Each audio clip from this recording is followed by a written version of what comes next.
So, good morning and welcome to the first day of school. No, first day of the second session of the 29th Legislature. It's always exciting, and this year particularly important. So, I'm Senator Berta Gardner, and I'm the leader of the Senate Democratic Caucus, and I'm joined today by Chris Tuck, who is the Representative Chris Tuck, who is the leader of the Alaska Independent Democratic Coalition. Scott Kawasaki, who is one of their, Representative Scott Kawasaki from Fairbanks, one of their delegates to the Finance Committee, and he's with us. And I'm also joined by Senator Bill Wielechowski, who serves for us on the Senate Judiciary and Resource Committees. Just a little bit of housekeeping. The Senate will gavel in at 11 o'clock this morning. The House gavels in at 1 o'clock. And on Thursday night at 7 o'clock, we all look forward to the Governor's State of the State address. And with that, Representative Tuck will start with some comments. Good morning. This year, I am convinced this will be a monumental legislative session. We definitely have a fiscal situation that needs to be solved.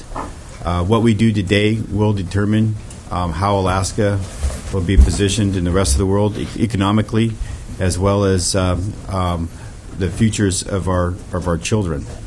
And I think I speak for all of us when I say that the governor has put forward a courageous fiscal plan. We acknowledge the legislature needs to take significant steps this session to solve this fiscal crisis. However, it's going to take a lot of work from both the House and the Senate, and both from majorities and minorities, Republicans, Democrats, and Independents. We're all in this together. We're all going to have to come together and have dialogue very soon, especially if we're going to try to get this all done in the next 90 days. Despite our fiscal challenges, we must provide basic and essential services from the state. Our children must receive a great education. Alaskans need to feel safe in their homes and in their communities, and our resources from fish to oil must be responsibly managed. Alaska right now has abundance of wealth. We have incredible natural resources. We have talented people. We have a lot of opportunity. And I was here in the late 80s when times were tough, and a lot of our families and friends and our neighbors moved out of the state of Alaska because they didn't see the opportunity that we have right here, right now. But we need to make sure, as we step forward, as we move together, that we allow ideas and innovation to flourish. As a result, our economy thrives and jobs are rewarding. Thank you. Senator Wielechowski. Thank you and good morning. I think it's important in the first couple weeks that we focus on process. How can we come together and figure out a way to come up with a fiscal plan? The Republicans are in leadership, and my understanding is they're working on a tax and cut plan, and we are anxious to hear what their plan is. That being said, this is a huge issue that requires all of us working together. Fortunately, we have billions left over in savings from the bipartisan working group savings that we made, $18 billion in savings. If you ask all 60 legislators how to solve this problem, you'll get 60 different answers. So I think in the first couple weeks we would benefit from figuring out a process for how we can come up with a solution. I'd like to see us keep the temperature down right now and work together. We have some ideas on how to do that. The first is the creation of a Ways and Means Committee that Representative Kawasaki will discuss. That can focus on how we can find efficiencies and revenues. Our Finance Committee is simply too busy. They virtually every major bill and many minor bills go through the Finance Committee. And we believe we would benefit from having one committee that focuses exclusively on this issue. I'd like to see us have hearings on oil development. Even when oil was over $100 a barrel just a couple of years ago, we had projections of continuing decline in oil production. In fact, in this latest fall revenue forecast, we see a projected decline of over 200,000 barrels over the next 10 years, down to about 311,000 barrels by 2025. We think we should have some hearings to figure out how do we get more oil in the pipeline. We had a TAPS throughput committee several years ago. Maybe it's time to reestablish that or have some hearings in the resources committee. We have some ideas that we'll be rolling out in the next few weeks on how we can improve the process and hopefully work together. And I look forward to the upcoming session. Thank you. Representative Kawasaki. Thank you, Senator Gardner. It's said that a politician thinks about the next election, but a statesman, a true statesman, thinks about the next generation. And I can tell you that Senate leadership, House leadership on the Democratic side is really thinking about being the statesman, really thinking about bringing everybody together, coming up with a solution that works for all Alaskans. And so I'm really, I think, blessed to be a part of this group here. One of the solutions that we've come up with, Representative Keto, Representative Clayman from Anchorage, and myself, was to introduce legislation specifically on a Ways and Means Committee. A Ways and Means Committee, for those who might not know, we used to have one back in the early 2000s when we were in a similar fiscal situation, but basically to vet all efficiencies and all revenue measures to see how they would impact regular, everyday Alaskans. I think we deserve a committee like that will work, that will be able to vet the proposals that are coming forward within this 90-day session. I just want to say again how proud I have been to be a member of the Independent Democratic Coalition. We've really been spending a lot of time meeting not just within our own ranks, but with other members across the aisle to try to reach compromise and try to come up with solutions. I don't think that there's anybody here who wants to be in a legislative session that we had last year where we were in Anchorage, I'll say stuck in Anchorage because I'm from Fairbanks, for an extra 53 days. I think the public demands more from us, and I think they're right. I think that we should finish on time in due and regular form, and I think that if we commit today, as we are doing, then we can do that. And so I look forward to seeing the Republican tax and cut proposals that are coming forward very soon. I look forward to vetting the governor's proposal, and I appreciate his courage in developing those proposals. But we're willing to make it happen, and I think that's an important step forward. So we're proposing a Ways and Means Committee as a way to vet all the revenue options, and we hope that will get traction, and also that these times, and Representative Kawasaki said similar times, these are actually much more dramatic, much more dangerous waters for us, and they call for statesmanship and not candidates, not politicians. So we're looking forward to that, and with that, we'll open questions. Please identify yourself. Thank you, Matt Buxton, Fairbanks, CL News 90 days or 120 days? But what is there a position? I think there's competing legislation out there. What would you guys like to see? Well, when I was a freshman, that's when the 90-day session first started. So I didn't get a chance to experience 120 days, except for through the extended sessions that we've seen here most recently. The public wanted us to get our work done. They want us to be efficient. At the same time, we've got to balance that with good policy. And one of the things that I've noticed that since we went from the 120 down to the 90 days is less interaction amongst offices, less interaction, less relationship building between legislators. It used to be the legislators used to talk to other legislators about their bill. Because of the 90-day session, we find that people are using their staff, talking to other staff. So it kind of fundamentally shifted things a little bit, but we're a non-binding caucus, and as you see, it's come from both those bills come from the minority with some majority supports on both sides. So we're going to vet that one out. That's one of the things that we're probably going to be working on this session. Next question.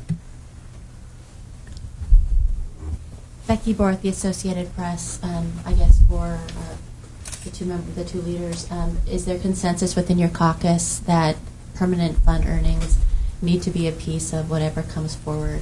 And then for Representative Tuck, can the minority live with the governor's proposal to consolidate savings and do away with the three-quarter vote in the future?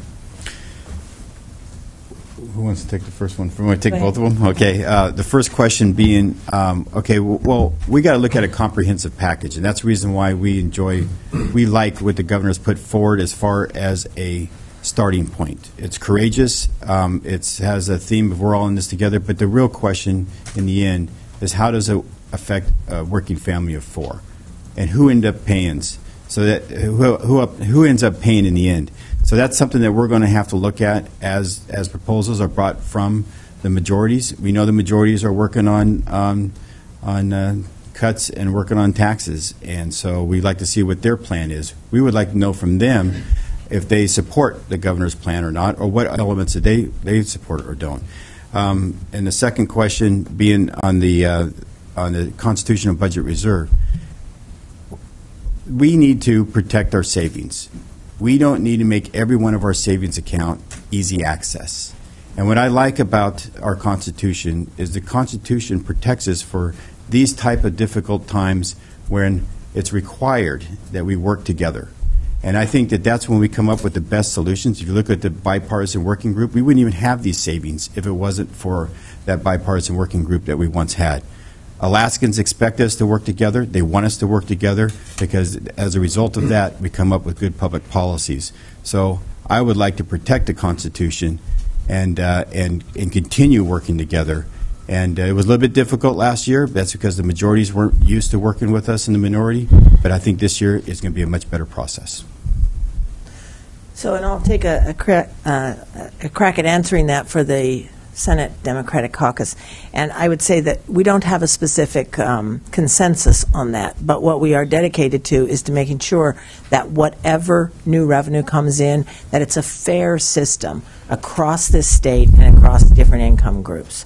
We recognize that the permanent fund is a tremendous asset, but it can be handled correctly. It can be an asset for generations to come, and we absolutely want to maintain that. Liz Rick with KTVA. So it sounds like your caucus has a pretty big consensus on new revenue sources, new taxes. Actually, we don't. No, we're a non-binding caucus. You're going to find different opinions from all of us. So right now, we're waiting for a plan to come out of the majority, but what we do have is we do have the governor's plan that we're going to be exercising. And the most important thing, though, is making sure that we have a process, a fair process, a working process that involves all of us, as well as brings the public in on that.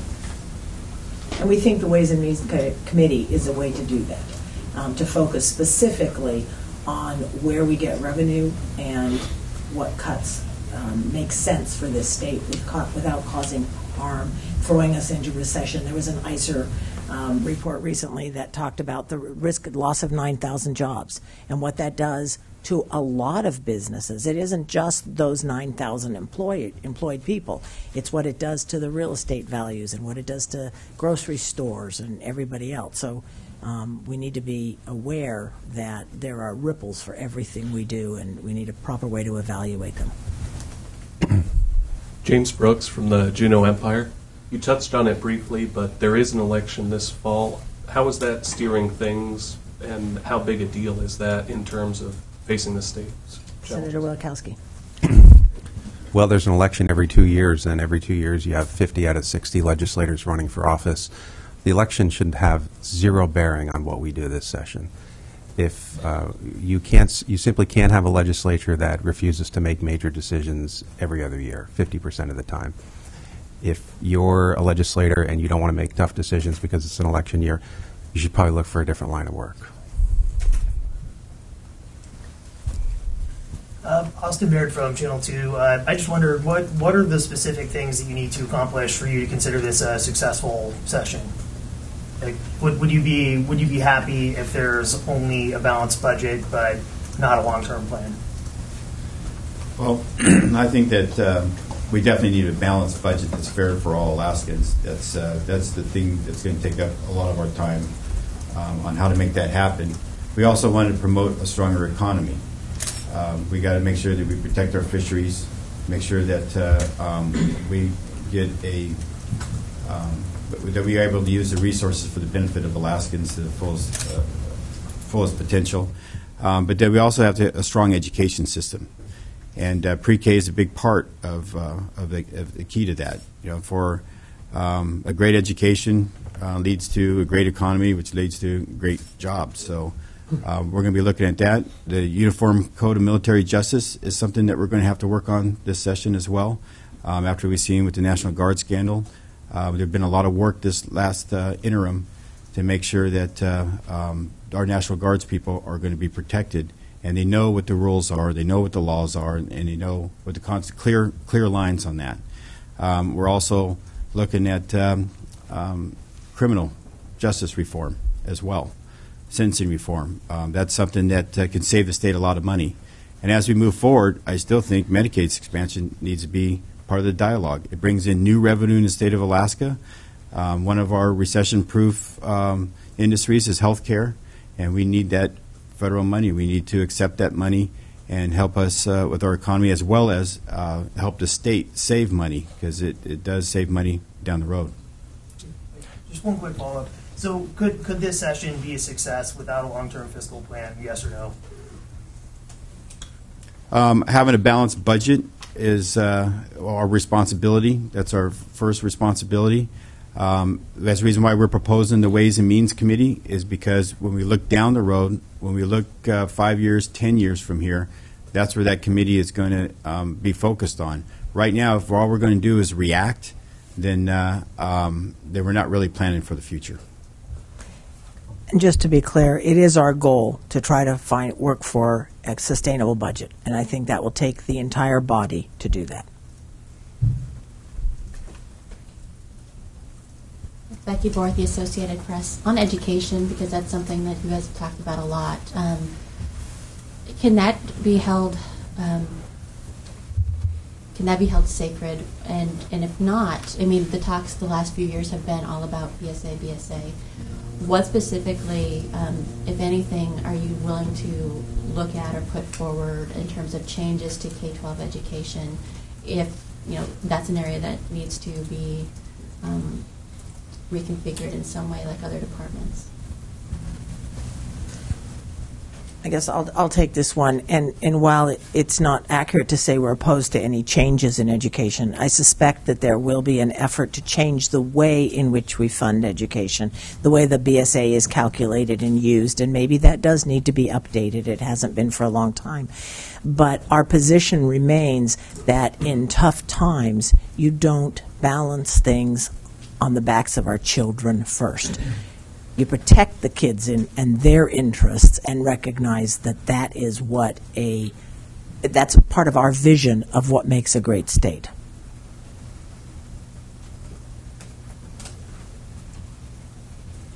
Any additional questions? Thank you very much. Yeah, I look forward to seeing you guys through the 90 days. Or 120 days. Or whatever it takes. I guess it's